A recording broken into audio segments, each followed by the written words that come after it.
متوسطہ میں کون ہے امیر، کون ہے متوسطہ میں؟ آپ دیکھیں پورے ہیں آپ کے متوسطہ کے ساتھ. وعلیکم السلام. حمزہ، حافظ حمزہ، السلام علیکم. آپ دیکھیں آپ کے اولا کے پورے ہیں طلباء سب. وعلیکم السلام. ہاں پورے. وہ جو مسجد میں تھے بس صرف 5-10 منٹ کی بات ہے، پھر اس کے بعد ان کو چپس بھی دے دینا ان کو. بھائی ہمارا نمبر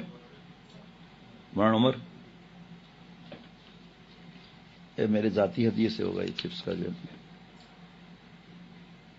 اللہ تعالیٰ خوب اچھی کر دے طبیعت اپنی حکمت سے.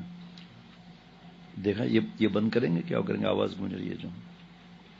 حضرت مفتی عبدالرؤف سکھروی صاحب دامت برکاتہم دارالقرآن میں تشریف لائے تھے، تو انہوں نے آپ تھوڑا اس طرف ہو جانا، آپ تھوڑا اس طرف ہو جانا تاکہ میری آسانی ہو جائے بات کرنے میں. تو وہاں قرآن پاک جو حفظ ہوا تھا اس کی تقریب تھی. تو فرمایا حضرت انس رضی اللہ تعالیٰ عنہ کا معمول تھا کہ وہ دن رات قرآن کریم کی تلاوت کرتے تھے. اگر دن میں کسی وقت قرآن ختم ہوتا تو اپنے گھر والوں کو جمع کر کے ان کے سامنے قرآن ختم کر کے دعا فرماتے تھے، اور اگر رات میں کسی وقت ختم ہوتا تو رات کو پورا قرآن شریف ختم نہیں کرتے تھے، آخر چند صورتیں چھوڑ دیتے تھے، کیونکہ رات کو گھر والوں کو اٹھانا پھر ان کو دعا میں شریک کرنا یہ مناسب نہیں.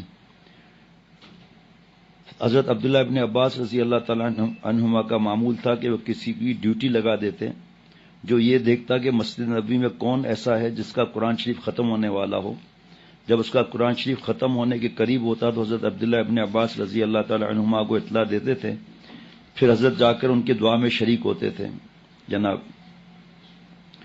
قرآن شریف پڑھنے والے کو سب سے زیادہ اللہ تعالیٰ قرب یعنی اللہ کی قریب ہونا سب سے زیادہ ملتا ہے اس کو.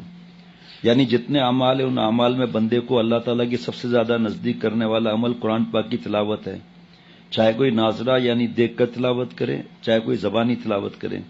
دونوں صورتوں میں بندے کو اللہ کے سب سے زیادہ قریب کرنے والا قرآن ہی ہے. ہمارے حضرت والا رحمۃ اللہ علیہ حضرت مفتی عبدالرؤف سکھروی صاحب کے شیخ فرماتے ایک واقعہ سناتے تھے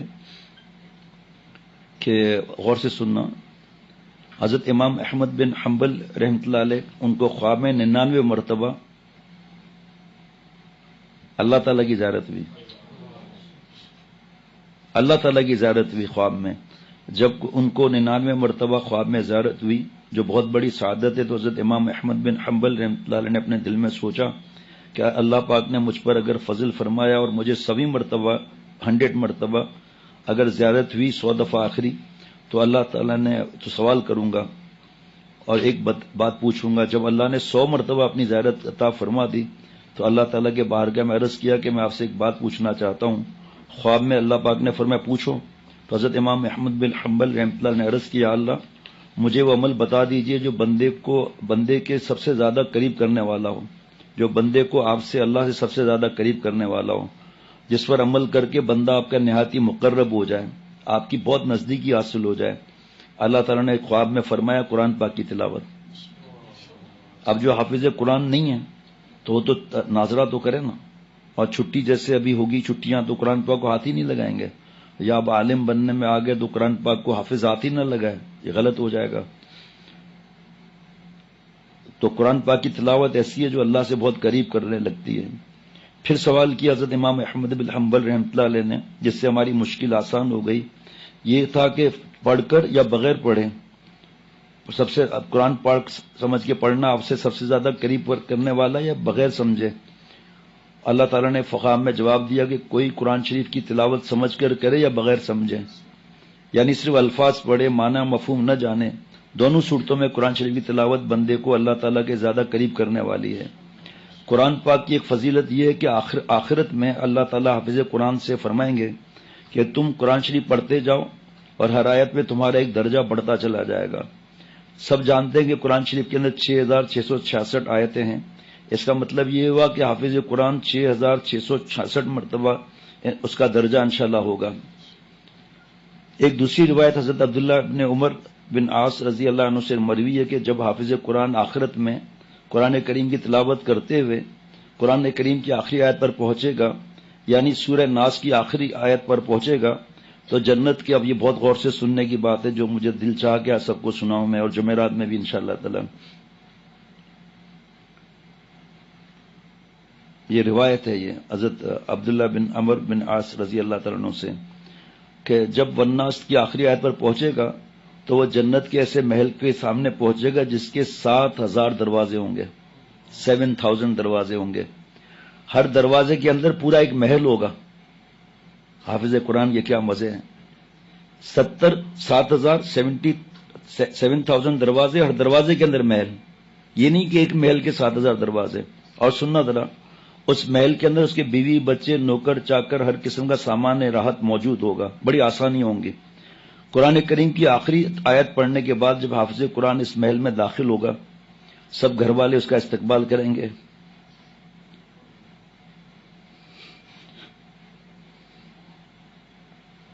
آگے یہ بھی لکھا ہے عمل کرنے والا.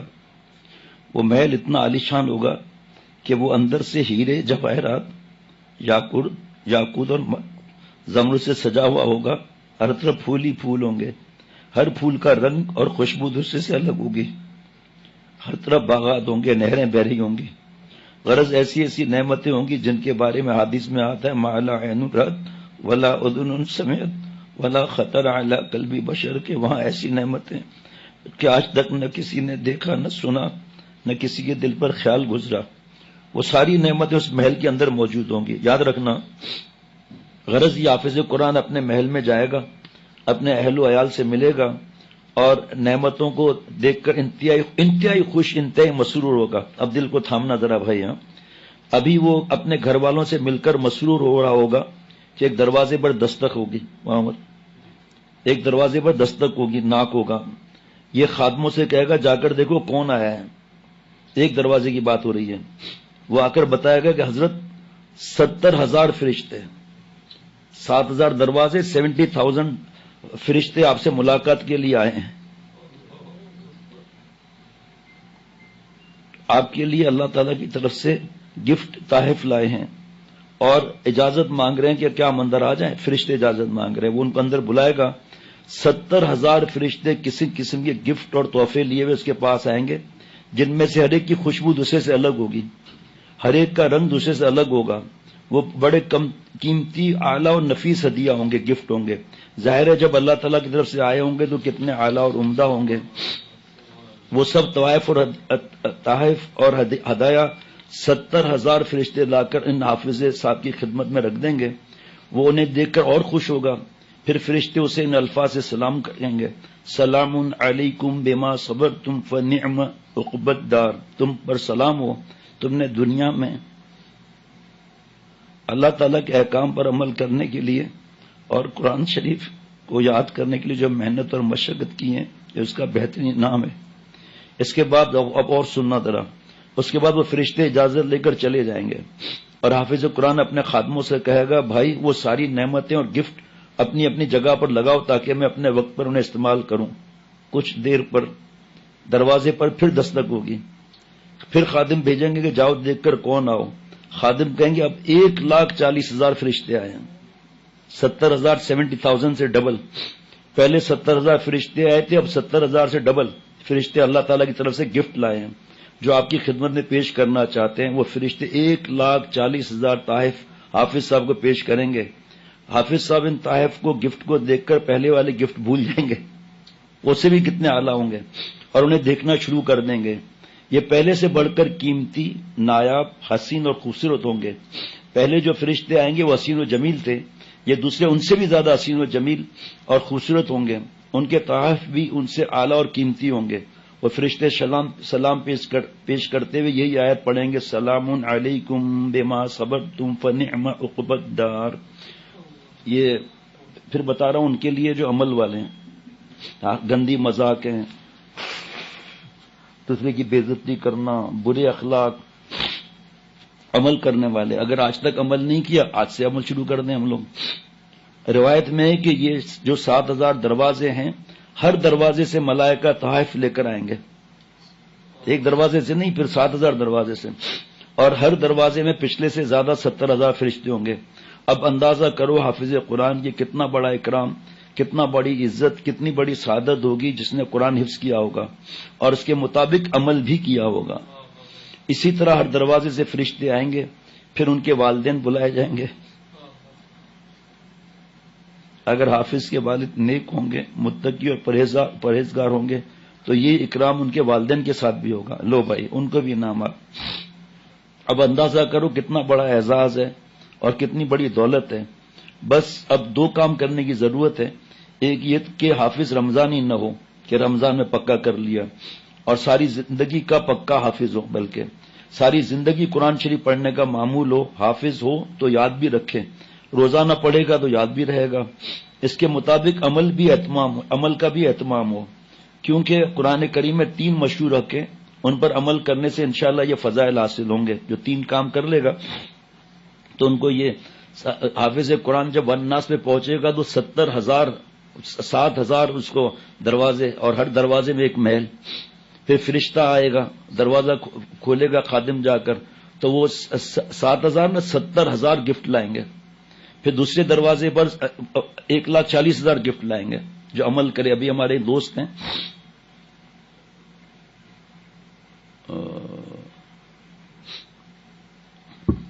ان کا ابھی ان کے اہلیہ کا میسج آیا، اتنا دل خوش، ہاں یہ ٹھیک ہے، یاد آ گیا جی۔ زبیر جو ہے نا ہمارے دوست، ان کی بیٹی نے پورا قرآن پاک ایک پارہ یاد کر لیا اتنے چند دنوں کے اندر، ماشاءاللہ۔ اور ہمارے مصطفیٰ، ان کی اہلیہ نے 4 مہینے میں پورا قرآن پاک یاد کر لیا، حافظہ بن گئی۔ ایک، قرآن پاک تجوید سے پڑھے، کیونکہ تجوید سے قرآن پڑھنا واجب ہے اور خلاف تجوید قرآن پڑھنا جائز نہیں۔ دوسرا یہ کہ اس کے معنی اور مفہوم کو بھی سمجھے۔ مدارس کے اندر اس کی سہولت ہوتی ہے کہ اگر کوئی قرآن شریف کا ترجمہ سیکھنا چاہے تو بآسانی سیکھ سکتا ہے، اور یہ کہ مشکل کام نہیں۔ تیسرا حق ہے کہ چاہے ناظرہ پڑھنے والا ہو چاہے حفظ پڑھنے والا ہو، قرآن شریف کے مطابق زندگی گزارے، پھر یہ انعام ملیں گے۔ جن چیزوں کو قرآن شریف نے حرام کیا ان سے اپنے آپ کو بچائے، غلطی ہو جائے توبہ کر لیں، اور قرآن پاک جو کام کرنے کے بتائے انہیں ہمیشہ یاد کرتے رہیں۔ یہ باتیں دیکھنا، یہ باتیں سن کر، اور کئی ہمارے دوست، یہ بات ابھی میں سنا رہا ہوں لیکن اور باتیں جو حضرت سے سنی وہ سن کر ہمارے کئی دوست حافظ قرآن بنے۔ میرا اپنا شوق بھی ہے قرآن شریف کا حافظ بننا، اس میں وہ بھی بتا دیتا ہوں، یہ لکھا ہوا ہے۔ کتنے دوست ہیں میرے جو عالم بن رہے ہیں، ساتھ میں حافظ بھی بن رہے ہیں۔ یہ تو کچھ بھی نہیں ہے، اتنی بڑی بڑی کتابیں حافظ قرآن کے نام ملنے پر۔ آگے سنیں پھر مست ہو کر، ہمارے بچے جو ہیں شربت پئیں، بہت دھیان کے ساتھ سننا۔ یہاں مجھے ایک فضیلت یاد آئی، وہ میں نے حدیث کے کسی کتاب میں نہیں دیکھی، دیکھیں کتنا آسان فرما رہے ہیں، لیکن اسلام کی تاریخ اسلام میں یہ واقعہ مذکور ہے۔ سلطان محمود بیگڑا بڑا نیک، متقی، پرہیزگار اور علماء اور صلحاء کا بہت محبت کرنے والا بادشاہ تھا۔ ایک مرتبہ رمضان شریف میں تراویح ختم پر یہ بادشاہ علماء اور صلحاء کے ساتھ بیٹھا ہوا تھا اور علماء قرآن شریف کے فضائل بیان کر رہے تھے۔ ایک عالم نے ایک فضیلت بیان کی جو میں نے کسی حدیث میں نہیں پڑھی، ہو سکتا ہے انہوں نے کہیں پڑھی ہو، بہرحال انہوں نے یہ فضیلت بیان کی کہ جب قیامت کا دن ہوگا، قیامت کے دن بڑا ہولناک اور خوفناک دن ہوگا، اللہ تعالیٰ اپنی رحمت سے اپنے عرش کا سایہ ہمیں نصیب فرمائے، قیامت کے دن کی ہولناکیوں سے ہم کو محفوظ رکھے۔ وہاں اگر توبہ نہیں کی وہاں پتہ چلے گا فلمیں، گندی مذاقیں، جو لڑکے چکر باز ہیں ان کی نقل کرنا، لڑکیوں کا چکر، وہاں پتہ چلے گا ہولناکیاں، یعنی کہ بہت خطرناک معاملات ہوں گے۔ پنکھا آہستہ کرنا ہے۔ جب سورج سوا نیزے کے برابر ہوگا، اتنا، ابھی اگر سورج اور نیچے آ جائے سب مر جائیں، اس وقت اور نیچے ہوگا۔ پنکھا آہستہ کریں، آواز میں مشکل ہو رہی ہے۔ اب سننا مزیدار بات، جب سورج سوا نیزے کے برابر ہوگا تو اندازہ کر لیں کس قدر لوگ پسینے میں شرابور ہوں گے۔ تو ان عالم نے فرمایا قیامت کے دن مجمع میں جتنے بھی حافظ ہوں گے ان کے اوپر اور ان سے لے کر ان سے اوپر 7 پشت تک اللہ تعالیٰ کی رحمت کا سایہ ہوگا، یعنی حافظوں پر ان کے والد، دادا، پردادا، 7 پشتوں تک سب پر اللہ تعالیٰ کی رحمت کا سایہ ہوگا، اور وہ قیامت کے دن کے خوفناک اور ہولناک گرمی سے محفوظ رہیں گے۔ بادشاہ سلامت کو یہ فضیلت سن کر بڑا صدمہ ہوا۔ صدمے میں انہوں نے رو کر دعا کی کہ کاش میرا بھی کوئی بیٹا حافظ ہوتا تو مجھے بھی یہ سعادت مل جاتی، لیکن وہ تو بادشاہ تھا، اور بادشاہ کی جو اولاد ہوتی ہے یعنی شہزادے شہزادیاں، وہ عام طور پر کم پڑھے لکھے ہوتے ہیں، دینی تعلیم ان کے پاس نہیں ہوتی، اس لیے بادشاہ بس آہ بھر کے رہ گیا۔ ان کا ایک بیٹا بھی تھا جس کا نام خلیل محمود تھا۔ اس نے اپنے باپ کی آہ اور رونا سنا تو بات دل میں اتر گئی، باپ کے دل سے نکلی اور بیٹے کے دل میں اتر گئی۔ اس نے اپنے دل میں ارادہ کر لیا کہ میں انشاءاللہ تعالی قرآن شریف حفظ کر کے اپنے والد کا دل خوش کروں گا۔ یہ بادشاہ وغیرہ جو امیر لوگوں کے بیٹے ہیں نا، وہ ان چکروں میں رہتے ہیں دوسرے میں۔ تو بادشاہ نے سوچا میرا کون بیٹا حافظ بنے گا؟ اس نے سوچ لیا کہ میں انشاءاللہ قرآن شریف حفظ کر کے اپنے والد کا دل خوش کروں گا، اللہ کرے ان کو یہ سعادت مل جائے، کیونکہ حدیث پاک ہے کہ والد کی خوشی میں اللہ کی خوشی ہے، والد کی ناراضگی میں اللہ کی ناراضگی ہے۔ اسی کو ماں پر عکس کر لیں کہ ماں اگر ناراض ہے، کتنا بڑا عالم بن گیا، کتنا بڑا حافظ بن گیا۔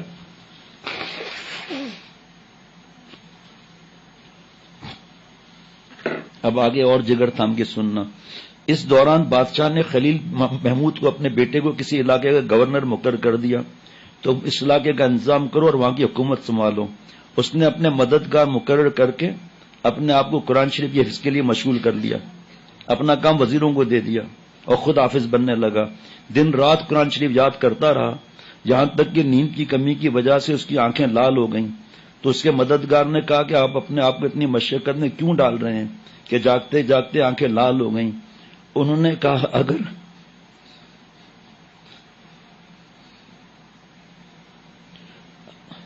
اگر آنکھیں سرخ ہونے کے بدلے آخرت میں سرخ رو ہو جاؤ تو میرے لیے سستا سودا ہے، سرخ رو ہو جاؤں یا نہ اللہ مجھے پیار کر لے، لہذا میری آنکھیں لال ہوں یا پیلی، میں قرآن شریف یاد کر کے ہی رہوں گا۔ جو ایسی محنت کرتا ہے تو اللہ تعالیٰ اس کی مدد بھی فرماتے ہیں۔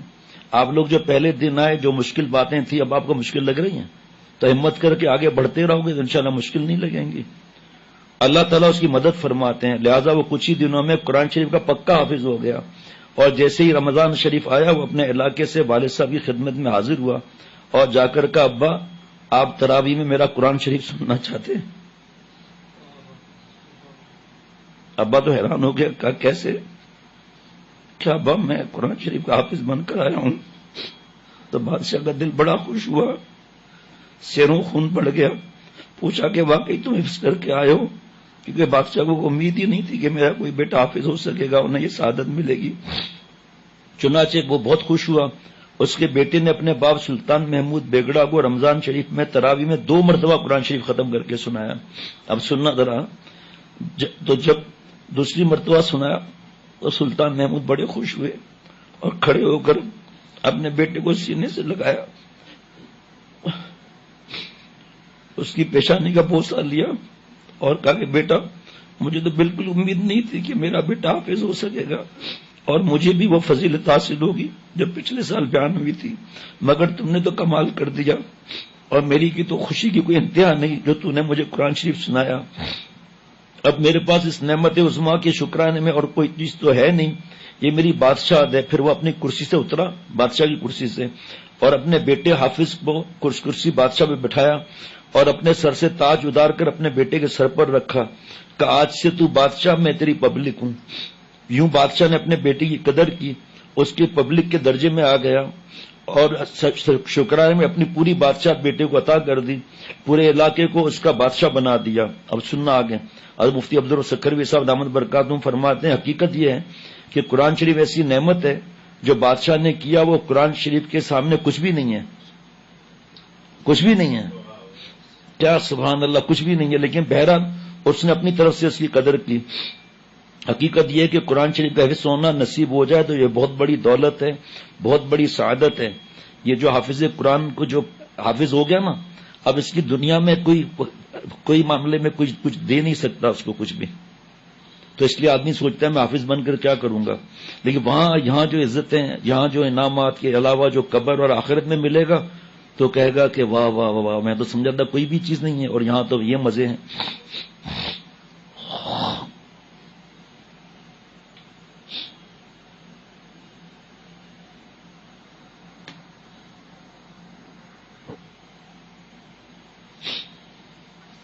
تو حفظ کی دولت نصیب ہو جائے بڑی دولت ہے، بہت بڑی سعادت ہے، ماں باپ کے لیے بھی، اولاد کے لیے بھی۔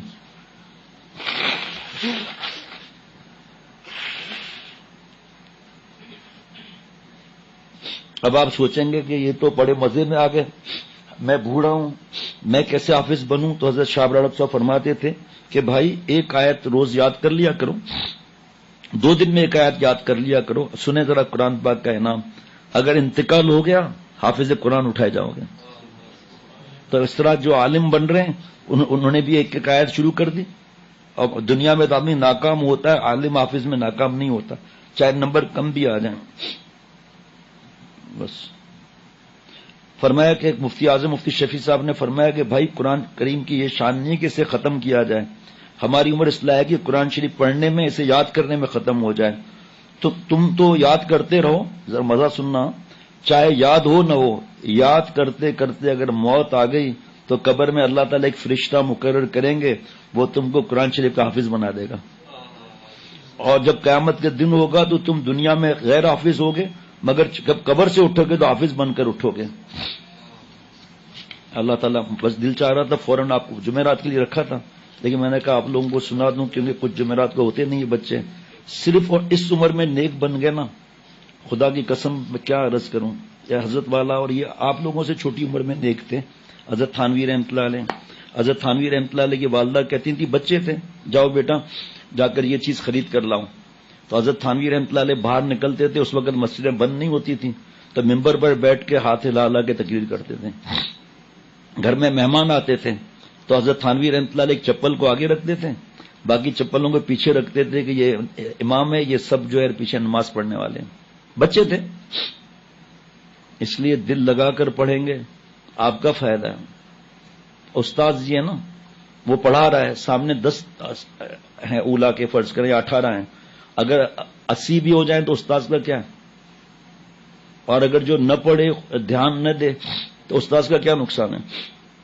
اس کا تو دل دکھے گا، اس کا جب دل دکھے گا تو ظاہری بات ہے نقصان کا خطرہ ہے۔ بس تو فرمایا ایک محل ان کو ملے گا جس میں 7000 دروازے ہوں گے، اور پھر ہر دروازے کے اندر الگ محل ہوگا، تو نعمتیں دیکھ کر خوش حافظ قرآن ہو رہے ہیں۔ آخر میں 2 جگہ وہاں تھوڑا گونج رہی آواز تھوڑا، پھر فرمایا کہ پھر وہ سب نیچے دیکھ کر خوش ہو رہا ہوگا کہ دروازے پہ دستک ہوگی، تو خادم سے کہیں گے بھائی کھولو دروازہ، دروازہ کھولے گا خادم تو کہیں گے 70,000 فرشتے ملنے آئے ہیں آپ سے، اور اللہ تعالیٰ کی طرف سے ہدیے تحفے لائے ہیں۔ وہ ان کو دیکھ دیکھ کے خوش ہو رہا ہے، مسرور ہو رہا ہے، پھر دستک ہوگی دوسرے دروازے پر، 1,40,000 فرشتے آئے نعمتیں لے کر حافظ قرآن کے لیے۔ پھر حضرت نے 2 جگہ لکھا ہے، لیکن ہے عمل، قرآن پاک کو سمجھ کے پڑھنا، تجوید کے ساتھ پڑھنا، عمل کرنا، اس کے انعامات ملیں گے۔ پھر ان کی 7 پشتوں تک یہ انعامات ملیں گے، 7 پشتوں تک، بابا، دادا، پردادا، زمرد، یاقوت، مرجان، پتہ نہیں کیا کیا چیزیں ہیں۔ پھر میں نے بچوں کو سمجھایا، میں نے کہا اصل بات یہ ہے کہ یہ چیزیں بھی ہمیں نظر نہیں آ رہی نا آپ لوگوں کو، یہ تو وہاں کا معاملہ ہے، اگر نظر آ جائیں تو دھندے وندے چھوڑ کر سب آدمی اسی میں لگ جائے، حافظ بنو بھائی، عالم بنو، سب پاکٹ کے مزے ہیں۔ اچھا بعض لوگ حضرت فرماتے ایسے امیر ہیں جن کو اب پتہ ہی نہیں کہ میں امیر ہوں اور بھیک مانگ رہے ہیں لوگوں سے، تو میں اسی طرح یہ حافظ اور عالم کتنے امیر ہیں، ہم سمجھ ہی نہیں سکتے اس کو، اور خود ان کو بھی نہیں پتا کہ ہم کتنے امیر ہیں الحمدللہ۔ ایک صاحب حضرت کے پاس آئے، کہا حضرت جی جب میں بہت غریب ہوں اور میرے حالات ایسے ہیں، حضرت نے فرمایا کہ ایک گردے کا آپریشن جو ہوتا ہے اس پہ کتنے خرچے لگتے ہیں؟ کہا 5 لاکھ، اس زمانے 5 لاکھ۔ فرمایا 10 لاکھ کے 2 گردے ہو گئے، آپ آنکھیں 5-5 کروڑ میں بیچیں گے؟ کہا نہیں، 10 کروڑ تو یہ ہو گئے، پھیپڑا بیچیں گے؟ پھر جاؤ بھاگو، اللہ سے مانگو، کون سا تو غریب ہے بھائی؟ اور پھر کلمہ جس کے پاس ہے وہ ایسا کوئی امیر دنیا میں کوئی ہے؟ ہنسا ہنسا کے حضرت گھر بسا دیتے ہیں۔ ایک صاحب کا ایک دانت ٹوٹ گیا، ڈاکٹر نے کہا دانت نکالنا ہوگا، تو حضرت کے بعد روتا ہوا ہے، حضرت نے فرمایا عجیب بدھو آدمی ہے، 50 سال عمر ہو گئی تمہاری، 50 سال سے تم نے کتنا ٹن کھانا دبایا ہے، ایک دانت ٹوٹا ہے اس پہ تم شکایت کر رہے ہو، جو 31 دانت اور ہیں اس کا کیا شکر کرتے ہو؟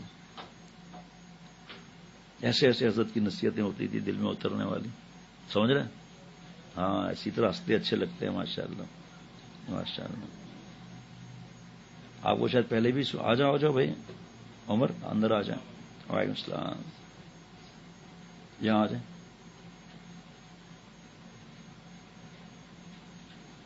ماشاء اللہ آپ لوگ تو بہت بڑے خوش نصیب، آپ کے والدین خوش نصیب ماشاء اللہ.